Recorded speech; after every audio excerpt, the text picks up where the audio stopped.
So, back to the film, where do we find Draco and the Malfoy family in the Deathly Hallows Part 2? Yeah, I mean, it really kind of continues from the last one, really. The Malfoys are not in a great state, to be fair. And it's really kind of, there's a divide between the, Draco's the real uncertain one, I think, and the real sort of one that has the inner conflict. Although his allegiances lie with his family, and he's terrified of Voldemort, there seems to be some sort of inner compulsion to want to, maybe not help, but certainly not hinder. And that kind of goes back and forth a bit, and it's the same with Narcissa, I think, Draco's mum.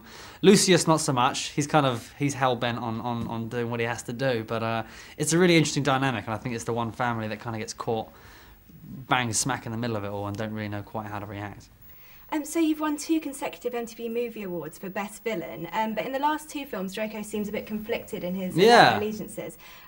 Do you think he's solely villainous, or is it a bit more complicated? No, definitely not. I think half the reason people enjoy Draco so much is that he's not just a straight-up snob and bully like he was in the first few films.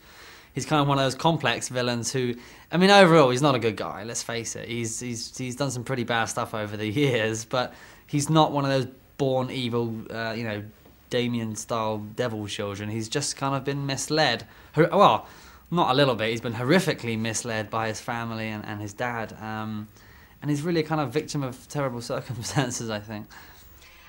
So you're about to play a bit of a bad guy again in Rise of the Planet of the Apes. Is it more fun to play those kind of characters? Definitely is. And to be fair, Dodge, the character I play in that, he's a lot worse, to be fair. He tortures animals. That's a whole other league of cruelty, let's face it.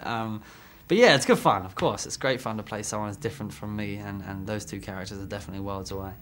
So this is the first time that Harry Potter will be seen in 3D, and why do you think it works so well for the final film? I think this is the first year that really the 3D technology has kind of been up to scratch to go hand in hand with the levels of effects that Harry Potter films have accomplished over the years, and also because it's such an action-based film. I guess some of the previous ones haven't quite had the same amount of action in this, and I think when it really starts kicking off at Hogwarts, the 3D aspect comes into a world of its own. So you have another face-off with your nemesis Harry Potter in the film. How much fun was that scene to shoot, and was there any method acting, or do you get on well with Daniel Radcliffe? Oh no, it's method. We hate each other. We won't even talk to each other off set. It's a real... No, I'm kidding. We get on very well, yeah, of course, and it was good fun. Yeah, it was nice to have one final showdown with him. Although Harry comes off top, but he lends a hand to me, which is very nice. He's a very compassionate guy, young Harry, so he seems to help Draco out even in his moment of turmoil, so that's good.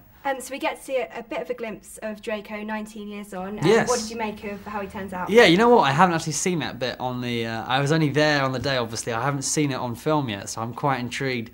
I thought I looked pretty bloody old, but I think it's kind of sending a message out to kids that crime doesn't pay, like you're going to get older quicker if you take part in this kind of stuff. So it was a lot of fun, and I was very, very honoured and grateful to be included, so I'm excited for that.